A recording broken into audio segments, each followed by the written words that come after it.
Acompanhe agora mais um tema doutrinário do Evangelho de Jesus. Bom, meus irmãos, agora em outubro, nós estamos comemorando o aniversário de nascimento do grande codificador da doutrina espírita, Allan Kardec. E a gente sempre ouve, né, falar de Allan Kardec.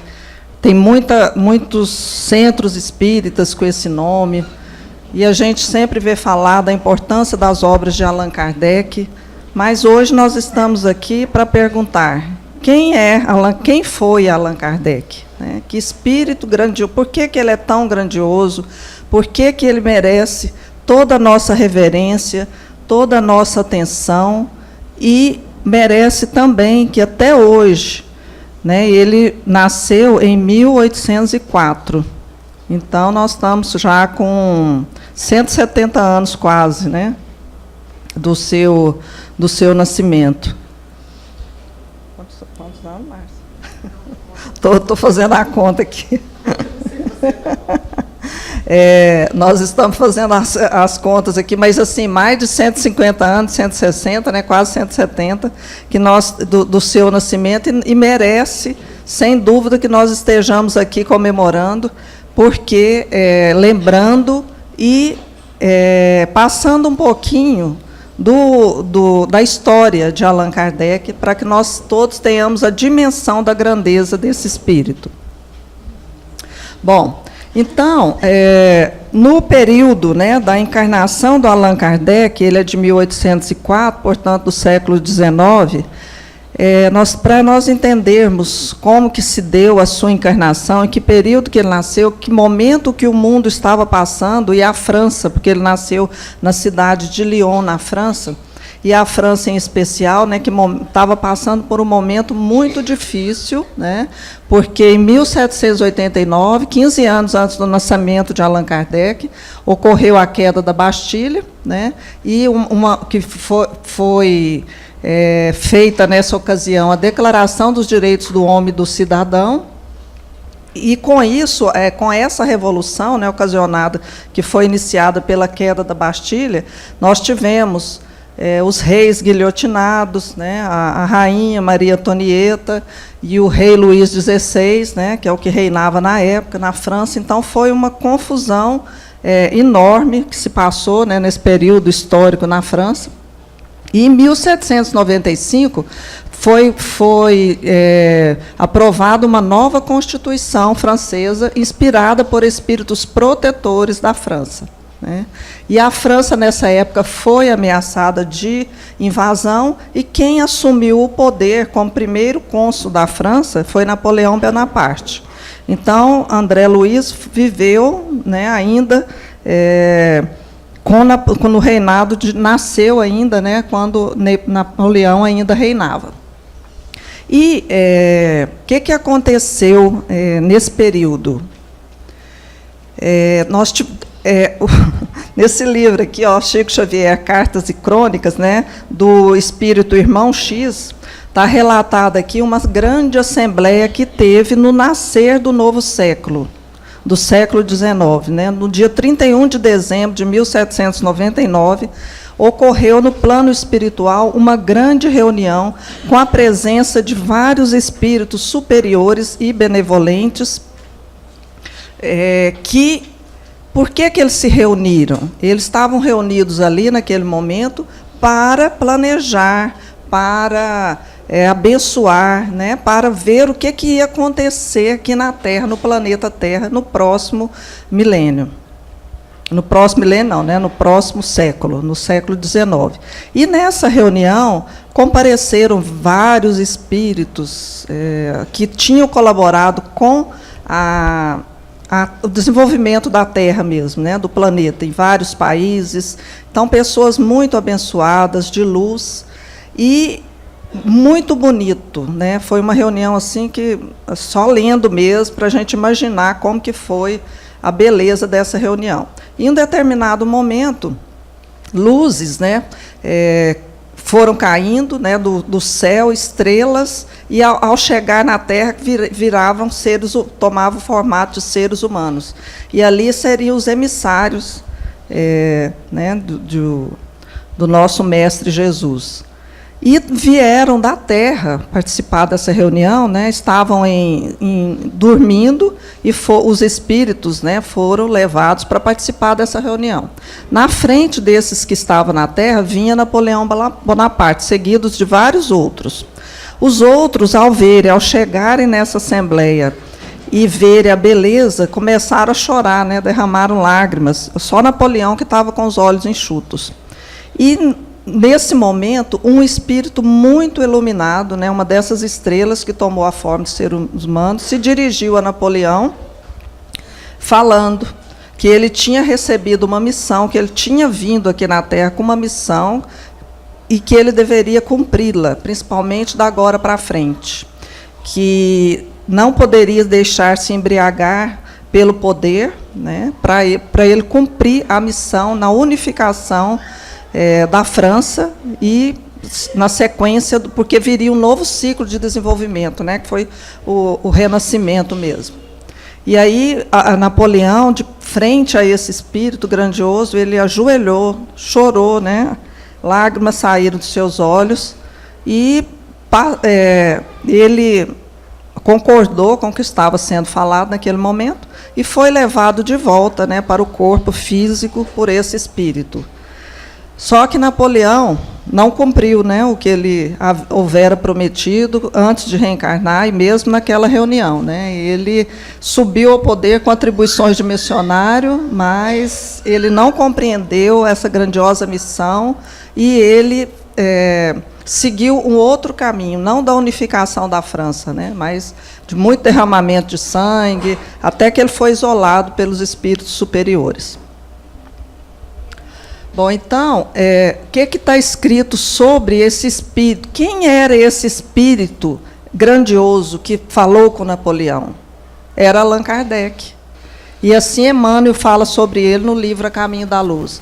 Um dos mais lúcidos discípulos de Cristo, baixa ao planeta, compenetrado de sua missão consoladora, e meses depois de Napoleão Bonaparte sagrar-se imperador, obrigando o Papa Pio VII a coroá-lo na igreja de Notre-Dame, em Paris, como rei, né, nascia Allan Kardec aos 3 de outubro de 1804, com a sagrada missão de abrir caminho ao Espiritismo, a grande voz do Consolador prometida ao mundo pela misericórdia de Jesus Cristo.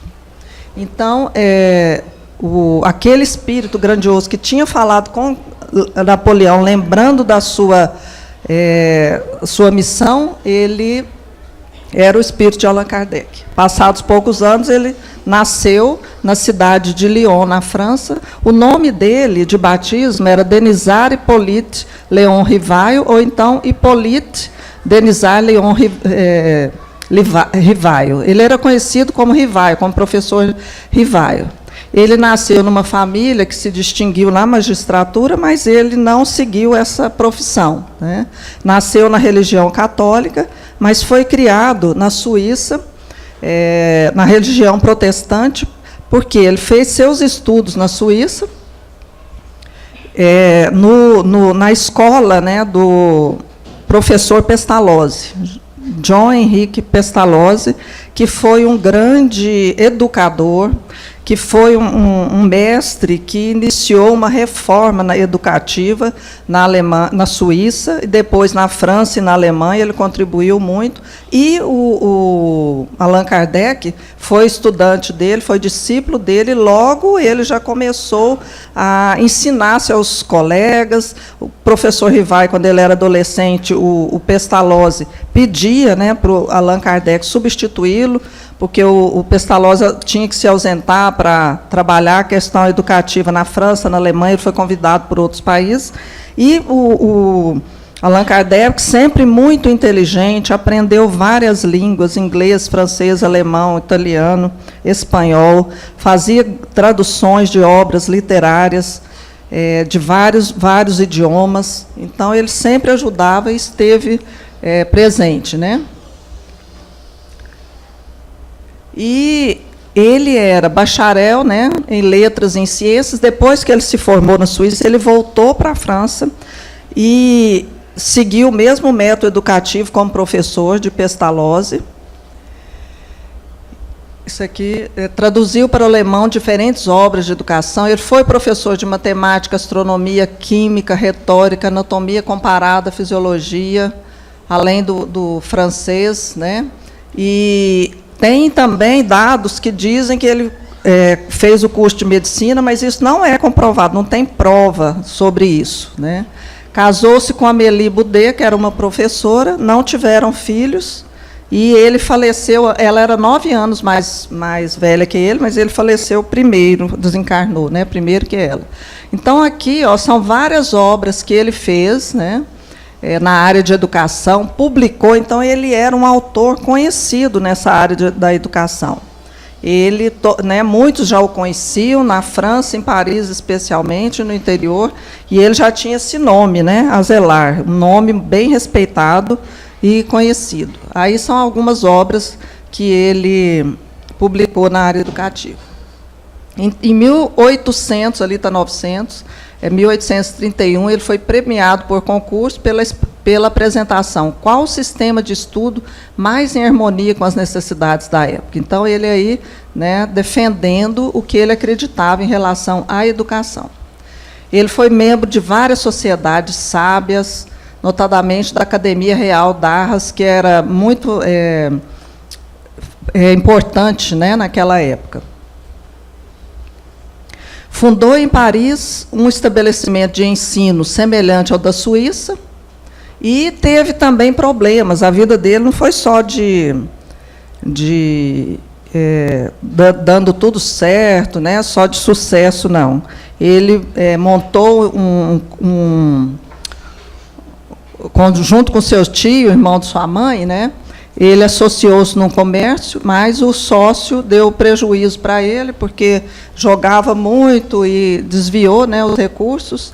Também um outro amigo, ele montou negócio e não foi bom, mas eles não desanimaram, nem ele nem a esposa, né? Lançaram-se corajosamente ao trabalho. E o Allan Kardec, ele conheceu o espiritismo aos 50 anos de idade. Não foi o espiritismo, ele teve contato com alguns fenômenos que depois ele reuniu muitos dados que ele pôde dizer que era uma doutrina, né, que eu vou explicar daqui a pouquinho. Então, ele trabalhou muito, ele dava aulas, ele organizou cursos de química, física, astronomia, etc., trabalhava com contabilidade também, dava aula em colégios, institutos, fazia traduções, então ele foi muito trabalhador, né? E aí, com 50 anos, em 1854, ele ouviu falar das mesas girantes. O que eram as mesas girantes? As mesas girantes eram uma mesinha que era ligada num eixo e que eram colocados, que ela rodava, né, sobre si mesma, por isso que chamava mesas girantes, e ocorriam algumas manifestações. As pessoas colocavam a mão, né, algumas pessoas colocavam a mão sobre elas, e elas tinha umas letras em cima, tinha o sinal de sim, a palavra não, e ela ia respondendo as perguntas das pessoas. Ela se movia na direção das letras para formar as palavras. Então, um dia, Allan Kardec ouviu de um amigo falando. Ele, além de tudo, na parte da educação, contabilidade, etc., ele também era estudioso do magnetismo, desde muito tempo. Tinha um grupo de estudos sobre o magnetismo. E esse amigo veio falar: olha, está acontecendo umas reuniões em que há as mesas girantes, né, se manifestando e tal. Aí ele falou: girar tudo bem, pode ser até um fenômeno de magnetismo. Passado algum tempo, outro amigo falou para ele: olha, além delas girar, elas estão respondendo as perguntas. Aí ele falou: fica difícil de acreditar, até que me provem que a mesa tem um cérebro e capacidade de pensar. Aí o amigo falou: vamos comigo, vamos assistir, né? Não custa nada você ir lá ver o que está acontecendo. E ele foi, mais por curiosidade, e começou a observar, porque Allan Kardec era um estudioso, pesquisador. Ele não era porque a pessoa falou que ele vai acreditar. Não, ele começou a observar aquele fenômeno. e ele começou a ver que tinha algo além do simples movimento, né? Que tinha, não era só magnetismo, as respostas eram inteligentes, né, dadas por essa mesa. E, na época, o Allan Kardec foi o primeiro a levar a sério, através da observação. Por quê? Porque as pessoas faziam isso mais por brincadeira, por diversão, as perguntas, né, sobre futuro, sobre casamentos, etc. E ele não, ele começou a observar o que acontecia ali. Ele viu que não tinha como a mesa se mover sozinha, né, que tinha uma força agindo aí, mas ele foi pesquisar sobre isso, observar, e começou a fazer perguntas também. E ele obtinha respostas muito convincentes, que eram reiteradas, né, por outros, ou em outros lugares também. Ele não acreditava só no que uma reunião ele ouviu em uma reunião, não. Ele foi em outras cidades, ele foi em outros locais, participou de várias reuniões, perguntava para outros espíritos. Então, ele, nesse momento, ele conseguiu, né, ver e fazia muitas anotações, e ele conseguiu perceber a natureza desse fenômeno e começou a elaborar a sua obra. Então, ele fez muitas anotações, ele trabalhou de 1955, né, quando ele já tinha 51 anos, apenas até 65 anos, né, durante 14 anos, ele fez toda a sua obra, que até hoje é muito importante para o espiritismo. Inicialmente, Allan Kardec não tinha intenção de fazer a doutrina espírita. Ele tinha intenção, ele fala que ele tinha a intenção de entender melhor para ele próprio. Só que ele juntou tanto material, foi aprofundando tanto no conhecimento, né, dessas manifestações, e da doutrina mesmo, que ele achou que poderia reunir, que aquele conhecimento era tão vasto que merecia ser uma doutrina. Né? Foi quando ele publicou o Livro dos Espíritos, em 1858. Aí pode passar, por favor. Também. Ele fala, né, aqui de vermelho: apliquei a essa nova ciência o método da experimentação, observava atentamente, comparava, deduzia as consequências, dos efeitos procurava remontar as causas pela dedução, admitindo como válida uma explicação só quando ela podia resolver todas as dificuldades da questão. Né? Então, ele pesquisou mesmo, ele fez um trabalho científico. Então, interessava para ele mostrar a parte filosófica, a parte experimental, a parte moral, e tudo isso ele pôde observar. Um dia, né, no início, um espírito dirigiu uma mensagem a ele, dizendo que era o espírito da verdade e que ele tinha uma missão muito importante a cumprir aqui. Mas não falou qual que era e tudo, para ele seguir nessa linha dos estudos. E ele viajou, né, ele era um divulgador também da doutrina espírita, ele viajou durante muito tempo na França. Ele fez, por exemplo, durante um ano, durante 2 meses, ele passou por 20 cidades, dando palestras sobre a doutrina espírita, e como ele era muito respeitado, pessoas sérias, né, pessoas estudiosas, intelectuais da época, etc., todos se convenciam das explicações dele, porque ele era uma pessoa muito reconhecida, né, já tinha um nome a zelar. E outra coisa também, que ele está dizendo aqui no 3º parágrafo: um dos resultados das minhas observações foi que os espíritos, sendo as almas dos homens, não tinham nem a sabedoria, nem a ciência, que o seu saber dependia do seu grau de adiantamento. E ele percebeu claramente que os espíritos, assim como nós aqui na Terra, temos vários graus de conhecimento. Né? Não é todo mundo que é porque desencarnou, voltou a ser espírito, que vai ficar culto, né, com grande conhecimento, bem sabido, não. Né? Nós somos como somos aqui, tem diferenças de conhecimento aqui, tem também no plano espiritual. E aí ele diz, né, esta verdade evitou-me crer na sua infalibilidade, quer dizer que os espíritos não falhavam, e preservou-me de formular teorias prematuras sobre uma só opinião. Então, não bastava para ele uma só opinião, ele tinha que ter várias, né, sobre as dúvidas, sobre as perguntas que ele fazia. Aos espíritos, vários médiuns, né, participaram. No início era com mesas girantes, depois passou-se para a cestinha com a caneta, né, os médiuns punham a mão, essa cesta com a caneta se movimentava e escrevia, depois passou para o médium mesmo, né, psicografia, o espírito utilizava a mão do médium para mandar suas mensagens, para responder as perguntas, para se comunicar conosco.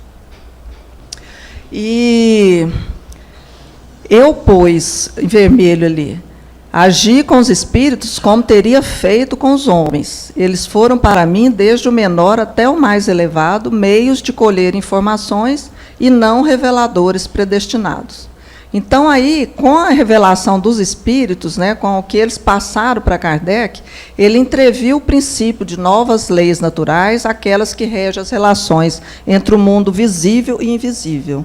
Agora, ele trabalhou muito, ele desgastou muito sua saúde, porque ele tem 5 obras, né, fundamentais, além de outras, mas as principais, que ele publicou no período, que são obras assim, muito profundas, de conhecimento muito profundo, muito bem escritas, e numa época que não tinha, né, nem máquina de datilografia, muito menos computador, internet, etc.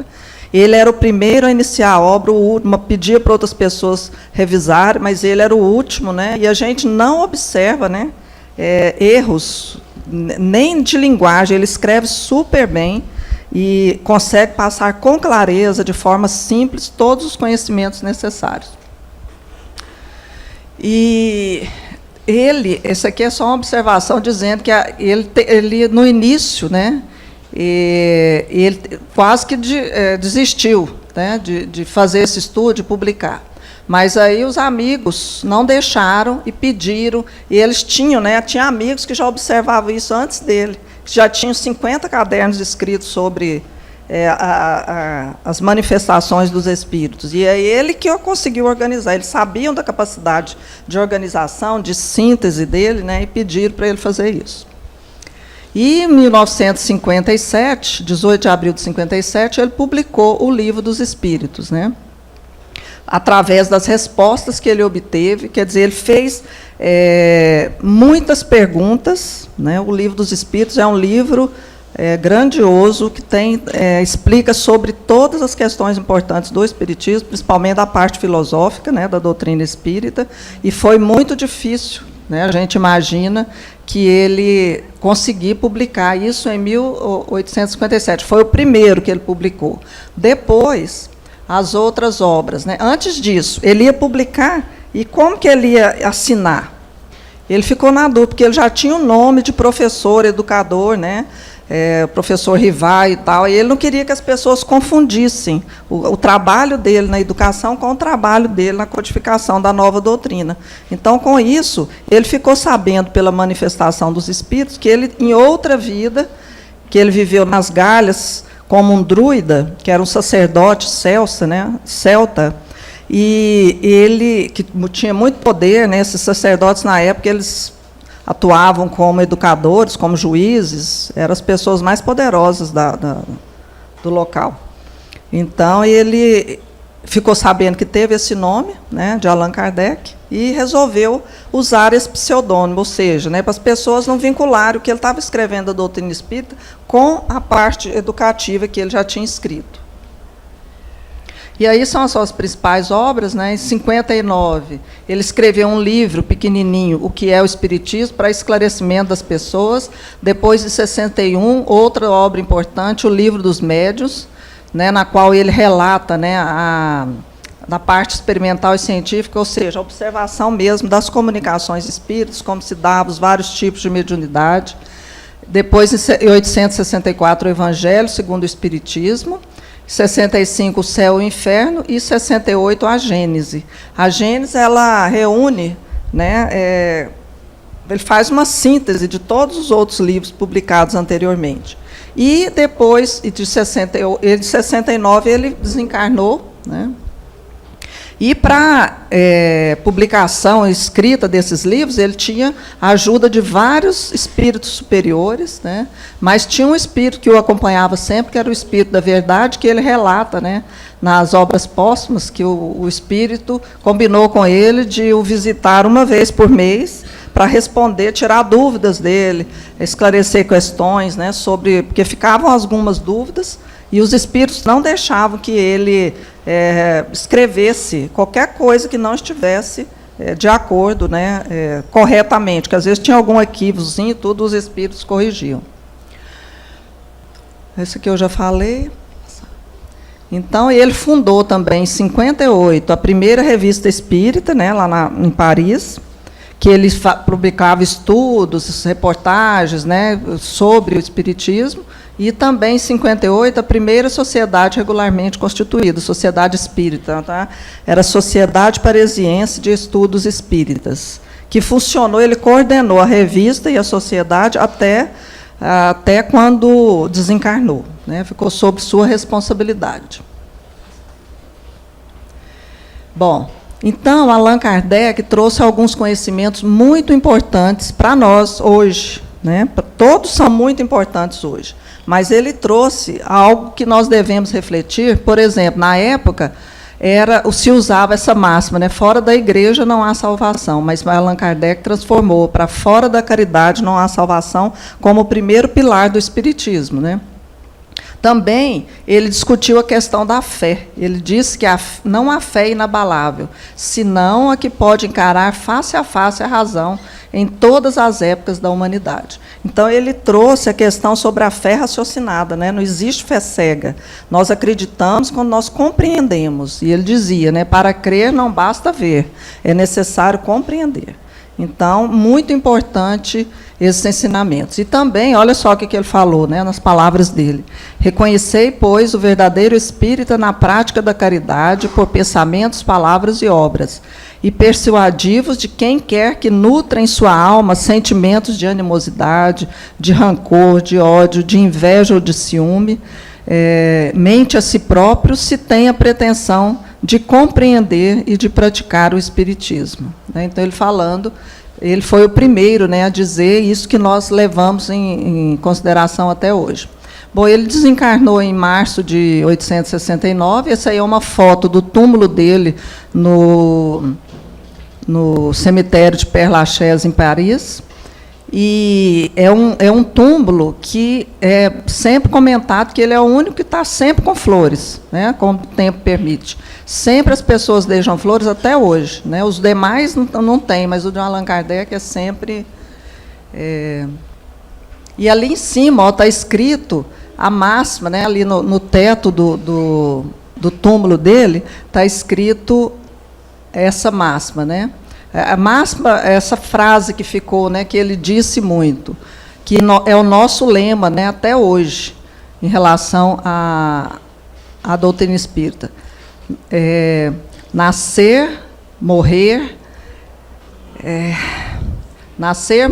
renascer sempre, renascer ainda e progredir sempre, tal é a lei. Então, essa frase encerra, né, todo o ensinamento da doutrina espírita, que nós temos que lembrar e pensar nisso sempre. E, principalmente, levarmos em consideração esse exemplo que Allan Kardec deu, né, exemplo de homem, ele faleceu, gente, fazendo uma mudança da sede da Sociedade Espírita, da Revista Espírita. Ele comprou com recursos próprios uma outra sede, né, que ele estava construindo, estava fazendo a mudança, e ele desencarnou fulminado por um aneurisma que se rompeu, né? Então, imediatamente ele desencarnou. E foi para o plano espiritual preparar sua próxima reencarnação para continuar, né, a produção sobre o mundo espiritual. Que Jesus nos ampare e nos abençoe a todos.